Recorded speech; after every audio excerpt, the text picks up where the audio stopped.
reviewing the new Joker film in a dark car while the rain patters on the roof feels somewhat appropriate.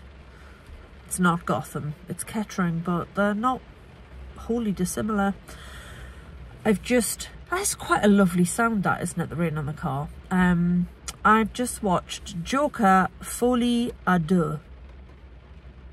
I practiced my pronunciation before I went live. Not live, but you know what I mean. Folie à Deux, literally meaning a madness shared between two people.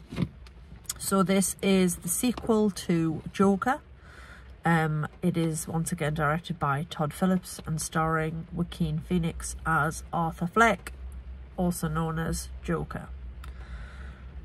And in the original film we saw a disturbed and downtrodden man slowly spiral into madness, or rather finish his descent into madness, because he clearly wasn't a well chap. He didn't have a very nice life, and he kept getting his buttons pushed until he went bananas, did some murdering.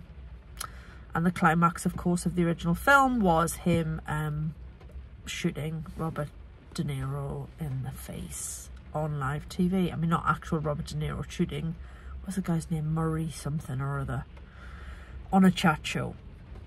So now Arthur is banged up in Arkham, of course. Arkham Mental Hospital. I don't think it's referred to as Arkham Asylum, actually, which is out on an island. It looks a bit like Alcatraz. When you see Gotham, sort of aerial views of Gotham, you can see the whole city skyline and then the island where Arkham is. We are 2 years on from the events of the original film, and Arthur is locked up awaiting trial. And he is now being bullied by the guards within the prison or within the hospital. They keep asking for jokes. They keep pestering him to tell them jokes. The head guard, or the lead of the guards, is played by Brendan Gleeson, who is wonderfully sadistic with his lovely Irish accent.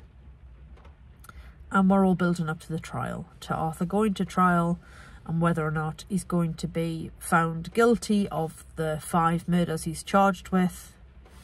He points out a couple of times in the film it's actually 6, because he did kill his mother as well, but he wasn't accused of that one.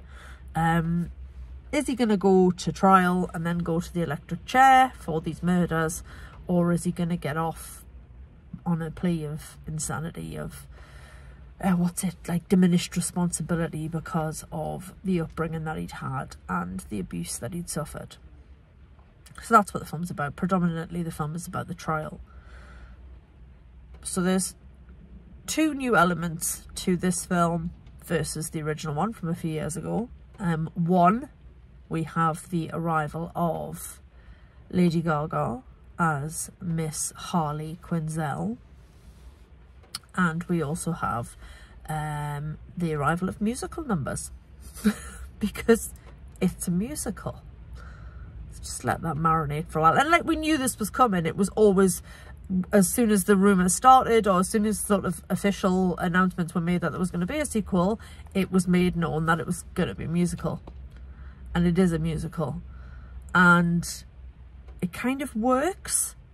I mean, it's odd. It's all very odd. And the first film was odd.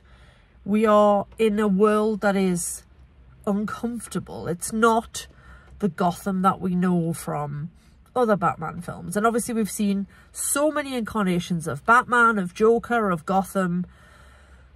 The Gotham of Todd Phillips' world and of Joaquin Phoenix's Arthur Fleck and Joker's world is 1980s. It's grim, but it doesn't have the big grey gothic drama of some of the other Batman films. And obviously I said this about the original. This isn't a Batman film. It's a film about Joker. So it's very bleak and people are, you know, not doing well. There's a general sort of mood of despair and despondency. So Arthur kind of fits in quite well into that world. So having, yeah, song and dance numbers is quite jarring, but it's not supposed to be a comfortable place to spend time. I mean, I wouldn't want to go and hang out in Gotham, and I don't really want to spend time in Arthur's world either, because it's a sad and weird and brutal place. I know that critics have been divided on this, and I do get it. I'm going to speak to the positives, because like I say, pretty much the plot of the film is the trial, is the build up to it, is the meeting of Arthur and Harley, or Lee as she introduces herself to him as, because she's in a sort of, also within Arkham, but in a minimum security wing. That's the words I'm looking for. He's very much maximum security, she's in a minimum security part of it. They meet, and she is basically obsessed with him. And he is drawn to her because of course he is. He's a very lonely and odd man, and then all of a sudden he's got this beautiful, if somewhat unhinged woman declaring feelings for him. So yeah, and then trial, etc, etc.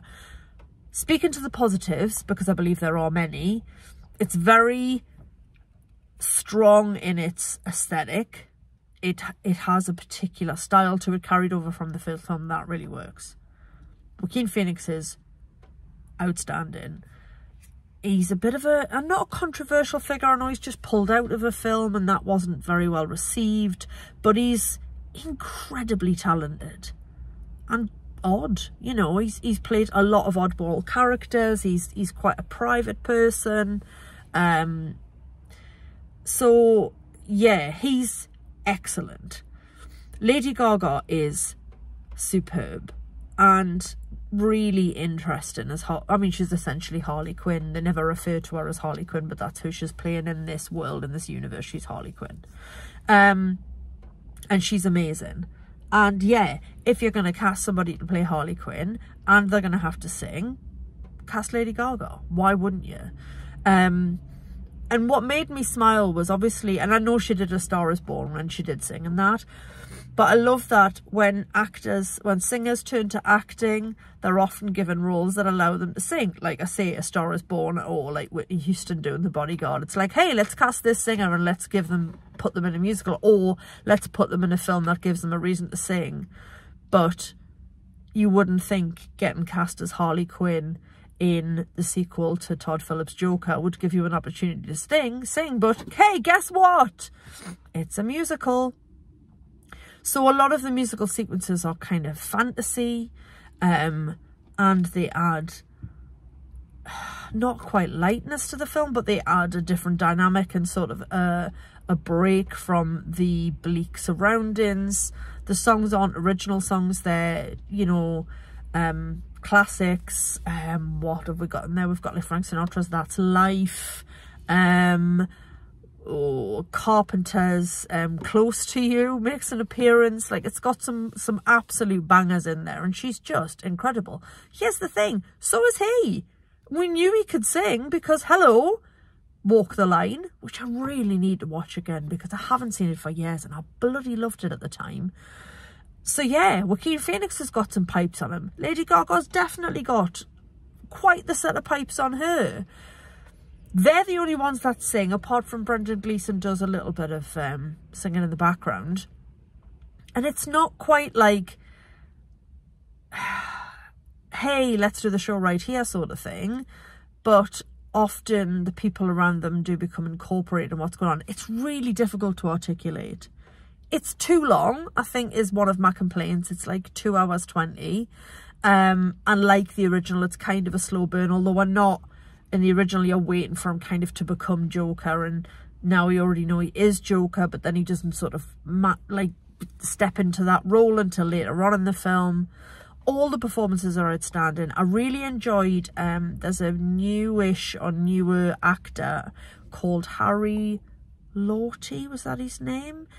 He's a British guy, quite young, and he was playing Harvey Dent. He plays Assistant DA Harvey Dent, who's trying to put Arthur in the electric chair.